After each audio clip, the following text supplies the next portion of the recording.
વડોદરા મહાનગરપાલિકાના ward number 1 માં રાજકીય ગરમાવો જોવા મળી રહ્યો છે। છાણી વિસ્તારના લોકપ્રિય નેતા એવા હરીશ પટેલે અપક્ષ ઉમેદવારી નોંધાવતા હવે વિસ્તારનું સમીકરણ કંઈક અલગ બનતું હોય તેવું જોવા મળી રહ્યું છે। છાણી વિસ્તારના લોકપ્રિય નેતા હરીશ પટેલ કે જેમને ભોણા નામના હુલામણા નામથી લોકો ઓળખે છે, તેમને અપક્ષ ઉમેદવારી નોંધાવતા હવે ચૂંટણી રસપ્રદ બની ગઈ છે। પૂર્વ કોર્પોરેટર હરીશ પટેલની રેલીમાં મોટી સંખ્યામાં સમર્થકો ઉમટી પડ્યા હતા અને તેમની લોકપ્રિયતા સ્પષ્ટ દેખાઈ આવી હતી। અપક્ષ તરીકે મેદાનમાં ઉતરતા હવે આ બેઠક પર ત્રિપાખીયો જંગ સર્જાયો છે।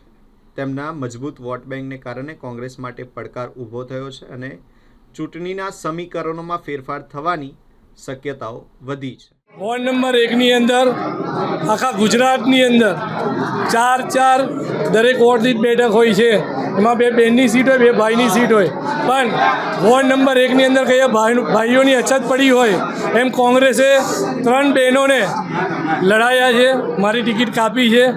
હું 5 વર્ષ પહેલાં વોર્ડ નંબર 1ના તમામ મતદારોએ વિશ્વાસ મૂકીને મને જીતાડેલો હતો। 5 વર્ષ એમના વિશ્વાસ પર અડગ ઊભો રહ્યો છું, પણ પાર્ટીને વિસ્તારમાં મહેનત કરતા ઉમેદવારની જરૂર નથી, પણ એમના જબ્બા પકડીને ચાલે, એમની ચાપલુસી કરે, એમના ખિસ્સા ગરમ કરે એવા નેતાઓની જરૂર છે। એટલે મારી ટિકિટ કાપી છે, પણ હું આજે ચેલેન્જ મારું છું, જ્યારે 28 તારીખે મતદાનના ડબ્બા જ્યારે ખુલશે, કોમ્પ્યુટરના જ્યારે ડબ્બા ખુલશે, ત્યારે કોંગ્રેસે જે નિર્ણય કર્યો છે એ ઉપરથી લઈને નીચે લગીને તમામ નેતાઓને એની અસર ખબર પડશે।